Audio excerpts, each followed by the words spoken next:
Good morning, everyone. Hello, everyone. Because ọ̀sán àárọ̀ alẹ́ àmọ̀gbà tẹ́ máa rí. Ara mi ń ṣẹ́gìrì. As in, I'm having creeps. My body is creeping over the video I just watched, and I saw my sister, someone I really admire a lot. I like her mindset. Aṣíwájú. I saw her video. It was from her video ni mo ti lọ pé kí n tiẹ̀ lọ wo nǹkan tó ń sọ, because one of the principles I have is mi dá sọ̀rọ̀ tí ó kàn mí, eléyìí ó kàn mí, but ó tún kàn mí. ẹ̀yin èèyàn wa arábìnrin tí a mọ̀ sí Tóyìn Aláùsá ó ti jáde ó ti sunkún síta báyìí lórí ọ̀rọ̀ tí a kò tiẹ̀ mọ̀ díẹ̀, ṣùgbọ́n arábìnrin yìí ó di kégbàjarè lórí ayélujára rẹ̀. ẹ̀yin èèyàn wa ẹ jẹ́ ká gbọ́ nǹkan tí Tóyìn Aláùsá sọ. Ó tún kàn mí because number one, I'm a mother. I'm also a grandmother. Number two, we have to salvage the little sanity tó kù ní society. We need to salvage it because ó ti tán. Moral, discipline, good behaviour, truth, gbogbo yẹn ti lọ. Ó ti lọ jìnnà. Ayé ti yọ tán. Bá a sòótọ́ a máa kú, bá a sọ a máa kú náà ni. A ṣe wá sòótọ́ ká bá lè kúkú rè. Because whatever we do now, whatever we live will outlive us. How can that girl, ọmọ kékeré yẹn, ọmọ yẹn ò tí lè 30, mo doubt ẹ̀, tọmọ yẹn bá pé 30, mo doubt it with her stature, because I actually went to her page and I looked at her. And for the love of Christ, where did she get the audacity? Bóyá Jenny ìyá ẹ̀ wọ́n ti sọ fún pé kò sí tó máa ṣe é. Ṣùgbọ́n ẹ̀san máa ń ké o. The victory of good over evil is certain. Ẹ̀san máa ń ké. Tó bá wò pé bóyá o lágbára kan tó dá ká tó wí ká tó fò ó ní sọ́mọ̀ bóyá èmèrè lòun. Èmèrè gan lọ́gà. Even in the spiritual realm, there is hierarchy.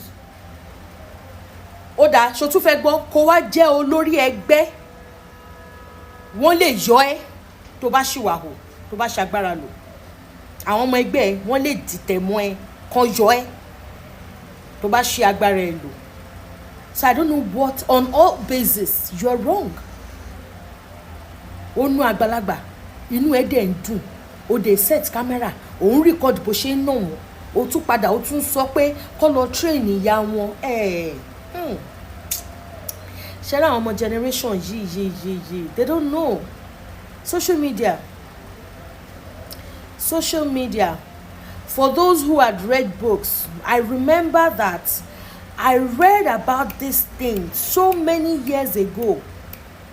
The Last Outcast tí Chris Okotie kọ, wọ́n extract ìwé yẹn kúrò ní àwọn tó bá ní bóyá lórí Amazon lọ ti ríra kà. Èmi ti kà á tipẹ́tipẹ́ nínú ìwé Chris Okotie, The Last Outcast, ni mo ti ka gbogbo kinní yìí. Wọ́n ti sọ pé destruction ló máa bá dé, and that is why some of us, maybe for monetization, maybe torí iṣẹ́ wa entertainment industry láwa, we are seemingly part of it, but we are not deeply into it. Because èmi ò fẹ́ fi ilé ayé mi ò fẹ́ fi bà ọ̀run mi jẹ́. I'm only here for a short while.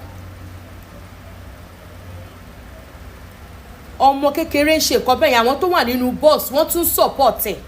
Wọ́n sọ fún pé kí ìyá yẹn ṣọ́ ìgbà ẹ̀.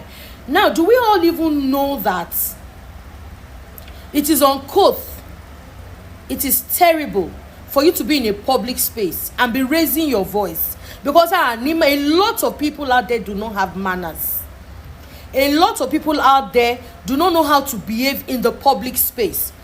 Òyìnbó tó ṣe fóònù fún yín, wọ́n ṣe AirPod, wọ́n ṣe earpiece. Why do you think they did it? So that you are the only one listening to whatever it is you are listening to.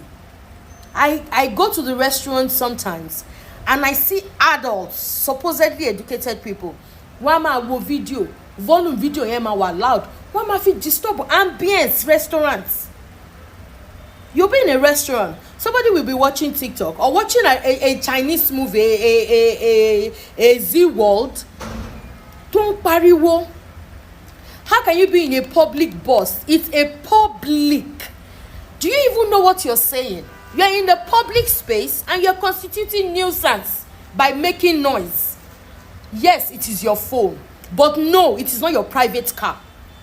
The next person beside you has the right to caution you because ọpọlọ yín ti lọ, right? Ẹ máa ṣe nǹkan tó wrong, ẹ dẹ̀ tún máa prove pé right. Ibi tọ́pọlọ yín ti lọ dé. To not think that o lack home training.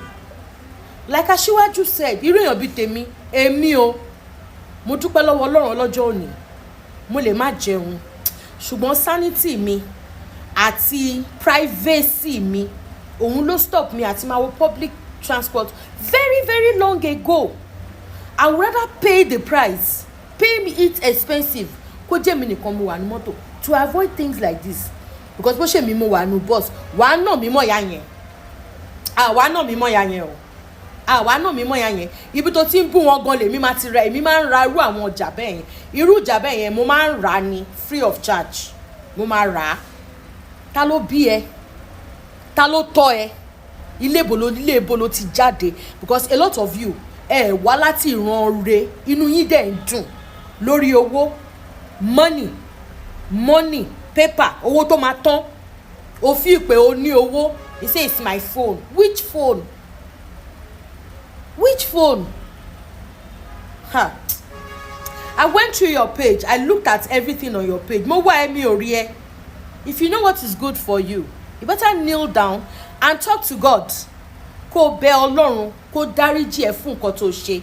Because you're thinking in your mind that you're right because she slapped you. She's old enough to be your mother, and that's why she slapped you.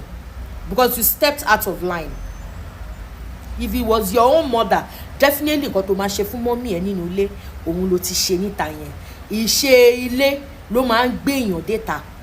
So definitely ẹnu àwọn òbí ẹ, like Aṣíwájú rightfully said, ẹnu àwọn òbí ẹ ò ká ẹ, òun ló ṣe lè ṣe nǹkan tó ṣe yẹn in a public space. Wọ́n náà máa bímọ o, young lady, ó máa bímọ. Ṣé irú training tó máa fọ́mọ ẹ òun nìkan tó ti exhibit yìí? I pray you find peace. I pray you amend your ways and don't think that you are woke. You're not woke. You're rude, uncouth, mannerless, classless. You are classless. Any girl that does not have regard for elders is a classless person. Ṣòtìgbọ́, gbogbo ó ń ṣe tattoo, ó ń ṣe kíní kan yẹn kò, it doesn't lead you anywhere.